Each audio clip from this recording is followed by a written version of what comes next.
ಬಳ್ಳಾರಿಯಲ್ಲಿ ನಡೆದಂತಹ ಬ್ಯಾನರ್ ಗಲಾಟೆ ಈಗ ಪಾದಯಾತ್ರೆ ಪಾಲಿಟಿಕ್ಸ್ಗೆ ನಾಂದಿಯಾಗ್ತಾ ಇದೆ. ಈ ಹಿಂದೆ ಸಿಎಂ ಸಿದ್ದರಾಮಯ್ಯ ಅವರು ಬಳ್ಳಾರಿ ಚಲೋ ನಡೆಸಿದ್ರು. ಈಗ ಬಿಜೆಪಿ ಕೂಡ ಪಾದಯಾತ್ರೆ ಮಾಡೋದಕ್ಕೆ ಮುಂದಾಗ್ತಾ ಇದೆ. ಇದೇ ತಿಂಗಳ ಜನವರಿ 17ರಿಂದ ರೆಡ್ಡಿ ಬ್ರದರ್ಸ್ ಹೋರಾಟ ಮಾಡೋದಕ್ಕೆ ಮುಂದಾಗ್ತಾ ಇದ್ದಾರೆ.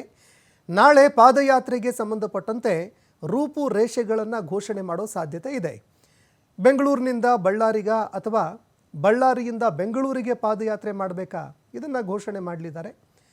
ನಾಳೆ ನಮ್ಮ ಪಕ್ಷದ ಹಿರಿಯರು ಘೋಷಣೆ ಮಾಡ್ತಾರೆ. ಈ ಬಗ್ಗೆ ಗಲಭೆಕೋರರನ್ನು ಅರೆಸ್ಟ್ ಮಾಡುವವರೆಗೆ ನಮ್ಮ ಹೋರಾಟ ಮುಂದುವರಿಯುತ್ತೆ. ಬಳ್ಳಾರಿಯಲ್ಲಿ ಬಿಜೆಪಿ ಶಾಸಕ ಜನಾರ್ದನ್ ರೆಡ್ಡಿ ಎಚ್ಚರಿಕೆ ಕೊಟ್ಟಿದ್ದಾರೆ. ಹೋರಾಟದ ವಿಷಯಗಳೆಲ್ಲವೂ ಇವತ್ತು ಬಳ್ಳಾರಿಯಲ್ಲಿ ದೊಡ್ಡ ಮಟ್ಟದ ರ್ಯಾಲಿ ಮೂಲಕ ಪಾದಯಾತ್ರೆ ಒಂದು ವಿಷಯದಲ್ಲಿ ಕಂಪ್ಲೀಟ್ ಒಂದು ರೂಟ್ ಮ್ಯಾಪ್ಗಳಾಗಿರಲಿ, ಪ್ಲ್ಯಾನಿಂಗ್ ಆಗಲಿ, ಯಾರ್ಯಾರು ಪಾಲ್ಗೊಳ್ಳೋದಾಗಲಿ, ಹೇಗೆ ಅನ್ನೋದ್ರ ಬಗ್ಗೆ ಇವತ್ತು ಪಾರ್ಟಿ ನಿನ್ನೆ ನಾನು ಹೋದಾಗ ಕೂಡ ನಾವು ಮೀಟಿಂಗ್ ಮಾಡಿದ್ದೀವಿ. ಅದ್ರ ಬಗ್ಗೆ ಕಂಪ್ಲೀಟು ಒಂದು ಪ್ಲ್ಯಾನಿಂಗ್ ಅನ್ನೋದನ್ನು ರೂಟ್ ಮ್ಯಾಪ್ಗಳಿಂದ ಹಿಡಿದು ಎಲ್ಲದನ್ನು ಪ್ಲ್ಯಾನಿಂಗ್ ಮಾಡ್ತಾ ಇದ್ದಾರೆ. ಅದನ್ನು ನಾಳೆ ತೀರ್ಮಾನ ಮಾಡ್ತಾರೆ. 17 ದಿನಾಂಕ ಅನ್ನೋದಂತೂ ಕ್ಲಿಯರಾಗಿ ಫಿಕ್ಸ್ ಆಗಿರೋಂಥದ್ದು. ಆ ಡೇಟ್ ಒಂದು ವೇಳೆ ಹೆಚ್ಚು ಕಡಿಮೆ ಅಂದರೆ ಒಂದು ದಿನ ಗೊತ್ತಿಲ್ಲ ಅಷ್ಟೇ ಆಗಲಿ. ಬಟ್ ಆ ಹೋರಾಟದ ವಿಷಯಗಳೆಲ್ಲವೂ ಕೂಡ ಕ್ಲಿಯರ್ ಆಗಿದೆ. ನಾಳೆ ಕಂಪ್ಲೀಟ್ ಪಿಕ್ಚರ್ ಡೇಟ್ ಸಮೇತ ಸಮಾವೇಶ ನಂತರ ಒಂದು ಪಾದಯಾತ್ರೆ ರೂಟ್ ಆಗಲಿ, ಇನ್ನೊಂದಾಗಲಿ, ಯಾರ್ಯಾರು ಪಾಲ್ಗೊಳ್ಳುವಂಥ ಒಂದು ವಿಚಾರ ಆಗಲಿ, ನಾಯಕರುಗಳ ವಿಷಯದಲ್ಲಿ ಎಲ್ಲ ಹೇಗೆ ಏನು ಅನ್ನೋದು ಎಲ್ಲದರ ಬಗ್ಗೆ ಕೂಡ ನಾಳೆ ಕ್ಲಿಯರಾಗಿ ಪಕ್ಷದ ಕಡೆಯಿಂದನೇ ಘೋಷಣೆ ಆಗುತ್ತೆ. ಅದೇ ಇವತ್ತು ಬಳ್ಳಾರಿಯಲ್ಲಿ ದೊಡ್ಡ ಮಟ್ಟದ ರ್ಯಾಲಿ ಮೂಲಕ ಪಾದಯಾತ್ರೆ ಒಂದು ವಿಷಯದಲ್ಲಿ ಇನ್ನು ಜನಾರ್ದನ್ ರೆಡ್ಡಿ ಅವರು ಪಾದಯಾತ್ರೆಯನ್ನು ಘೋಷಣೆ ಮಾಡ್ತಾ ಇದ್ದಂತೆ ಅವರು ಪಾದಯಾತ್ರೆ ಮಾಡಿಕೊಳ್ಳಿ, ಪಾಪ ಬೇಡ ಅಂತ ಹೇಳಿದವರು ಯಾರು? ನಾವು ಪಾದಯಾತ್ರೆ ಮಾಡಿದ್ದು ಒಳ್ಳೆಯ ವಿಚಾರಕ್ಕಾಗಿ. ಮಂಗಳೂರಿನಲ್ಲಿ ಮುಖ್ಯಮಂತ್ರಿ ಸಿದ್ದರಾಮಯ್ಯನವರು ಹೇಳಿಕೆ ಕೊಟ್ಟಿದ್ದಾರೆ. ಈ ಬಗ್ಗೆ ಲೋಕಾಯುಕ್ತ ಸಂತೋಷ್ ಹೆಗ್ಡೆಯವರು ವರದಿ ಕೊಟ್ಟಿದ್ದರು. ಬಳ್ಳಾರಿಯನ್ನು ರಿಪಬ್ಲಿಕ್ ಬಳ್ಳಾರಿ ಮಾಡಿದ್ದಾರೆ ಅಂತ, ಅಕ್ರಮ ಮೈನಿಂಗ್ ಮಾಡ್ತಾ ಇದ್ದಾರೆ ಅಂತ ವರದಿ ಕೊಟ್ಟಿದ್ದರು. ನಾನು ಅದನ್ನು ಅಸೆಂಬ್ಲಿಯಲ್ಲಿ ಚರ್ಚೆ ಮಾಡಿದ್ದಾಗ ರೆಡ್ಡಿ ಬ್ರದರ್ಸ್ ಯಡಿಯೂರಪ್ಪ ನನ್ನ ಮೈ ಮೇಲೆ ಬಿದ್ದರು. ಅದಕ್ಕೋಸ್ಕರ ನಾವು ಪಾದಯಾತ್ರೆ ಮಾಡಿದ್ದು. ಇವರು ಯಾವುದಕ್ಕೋಸ್ಕರ ಪಾದಯಾತ್ರೆ ಮಾಡ್ತಾರೆ ಅಂತ ಅವರು ಪ್ರಶ್ನೆ ಮಾಡಿದ್ದಾರೆ. ಬ್ಯಾನರ್ ಹಾಕಿದ್ದನ್ನು ತೆಗೆದಿದ್ದಕ್ಕೆ ಪ್ರಚೋದನೆ ಆಗಿದ್ದು, ಬ್ಯಾನರ್ ತೆಗೆಯದೇ ಇದ್ದಿದ್ರೆ ಪ್ರಚೋದನೆ ಎಲ್ಲಾಗ್ತಾ ಇತ್ತು ಅಂತ ಸಿಎಂ ಪ್ರಶ್ನೆ ಮಾಡಿದ್ದಾರೆ.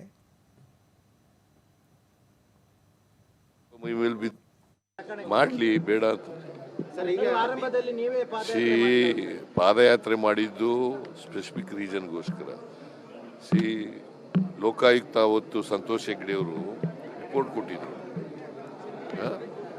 ಏನು ಬಳ್ಳಾರಿಯನ್ನ ರಿಪಬ್ಲಿಕ್ ಆಫ್ ಬಳ್ಳಾರಿ ಮಾಡಿಬಿಟ್ಟಿದ್ದಾರೆ ರೆಡ್ಡಿ ಬ್ರದರ್ಸು, ಮತ್ತೆ ಇಲ್ಲೀಗಲ್ ಮೈನಿಂಗ್ ಎಲ್ಲ ಮಾಡ್ತಾ ಇದ್ದಾರೆ ಅಂತೇಳಿ ರಿಪೋರ್ಟ್ ಕೊಟ್ಟಿದ್ರು.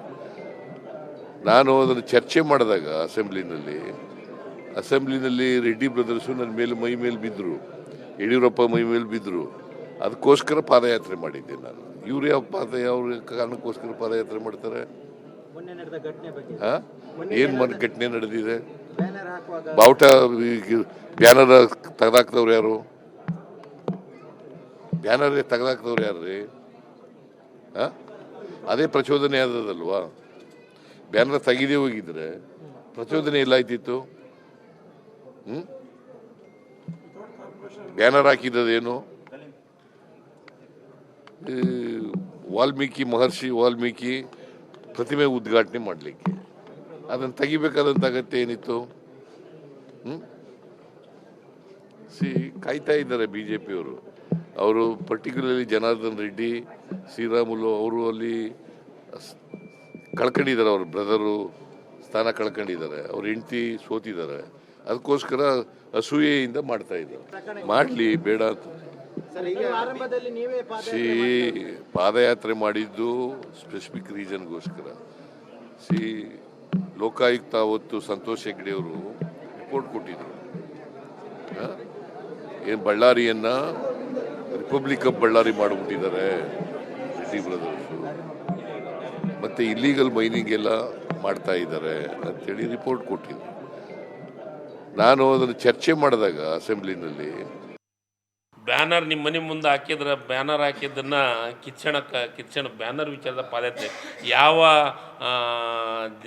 ಜನರ ಬಗ್ಗೆ ಮತ್ತೊಂದ್ರ ಬಗ್ಗೆ ಈಗ ನನ್ನ ಮನೆ ಮುಂದೆ ಒಂದು ಸೆಕೆಂಡ್ ಹೇಳ್ತೀನಿ ನಾಗರಾಜ್ ಹೋದ್ಸತೆ ಚುನಾವಣೆ ಒಳಗೆ ಬಿ ಜೆ ಪಿ ಅವ್ರು ಗೆದ್ದರು ನನ್ನ ಮನೆ ಮುಂದೆ ಪಟಾಕಿ ಹಾರಿಸಿದ್ರು ಗೊತ್ತಾ ನನ್ನ ಮನೆ ಮುಂದೆ ಪಟಾಕಿ ಹಾರಿಸಿದ್ರು ನನ್ನ ಜನ ಎಲ್ಲರೂ ಎದ್ದು ನಿಂತರು ನಾನು ಏನು ಹೇಳಿದೆ ಸಂತೋಷವನ್ನು ಹಂಚ್ಕೊಂತಿದ್ದಾರೆ ನಮ್ಮ ಮನೆ ಮಟ್ಟ ಬಂದು ಹಂಚ್ಕೊಂಡಾರ ತೊಂದರೆ ಕೊಡೋಕೆ ಹೋಗ್ಬಿಟ್ರಿ ಹೋಗ್ಲಿ ಬಿಡ್ರಿ ಅಂದೆ ಆ ದೊಡ್ಡ ಮನಸ್ಸು ಯಾಕ ಜನಾರ್ದನ್ ರೆಡ್ಡಿ ಅವರಾಗಲಿ ಶ್ರೀರಾಮುಲಾಗ್ರೆ ಮಾಡಲಿಲ್ಲ ಮಾಡಕ್ಕೆ ಹೋಗಲಿಲ್ಲ ಮತ್ತು ಇನ್ನೊಂದು ಸರ್ ಒಂದು ಸೆಕೆಂಡು ಪ್ರತಿ ಸತಿ ನಾನು ಕೇಳಿದ್ದೀನಿ ಪ್ರತಿ ಸತಿ ಅದೇ ಜಾಗದಾಗ ಎಲ್ಲರೂ ಬ್ಯಾನರ್ ಕಟ್ತಾರೆ ಬಿ ಜೆ ಪಿಯವ್ರು ಇರ್ಬೋದು ಕಾಂಗ್ರೆಸ್ನವ್ರು ಇರ್ಬೋದು ಅಲ್ಲಿದ್ದ ಜನಾರ್ದನ್ ರೆಡ್ಡಿ ಅವ್ರ ಮನೆ ಕನಿಷ್ಠ 350 ಮೀಟ್ರ್ ದೂರ ಐತಂತ ಇದು ವ್ಯವಸ್ಥಿತವಾಗಿ ಜಗಳ ಮಾಡಲಿಕ್ಕೆ ವಾಲ್ಮೀಕಿ ಆ ಭಾಗದೊಳಗಿರುವಂಥ ವಾಲ್ಮೀಕಿ ಮೂರ್ತಿ ಪ್ರತಿಷ್ಠಾಪನೆ ಆಗಿಬಿಟ್ರಂದ್ರೆ ಎಲ್ಲರೂ ಕಾಂಗ್ರೆಸ್ ಕಡೆ ಹೋಗ್ತಾರಂತ ಕ್ರೆಡಿಟ್ ತೊಗೊತಾರ ಅಂತ ಅತ್ತಾಗ ಹೋಗುತ್ತಂತಂದು ಇದನ್ನು ಜಗಳ ಮಾಡೋದ್ರ ಮುಖಾಂತರ ಜನರಿಗೆ ಬಳ್ಳಾರಿ ಜನರಿಗೆ ಅನ್ಯಾಯ ಮಾಡುವಂಥ ಕೆಲಸವನ್ನು ಮಾಡಿದ್ದಾರೆ ಬ್ಯಾನರ್ ನಿಮ್ಮ ಮನೆ ಮುಂದೆ ಹಾಕಿದ್ರೆ ಬ್ಯಾನರ್ ಹಾಕಿದ್ದನ್ನು ಕಿಚ್ಚಣ ಬ್ಯಾನರ್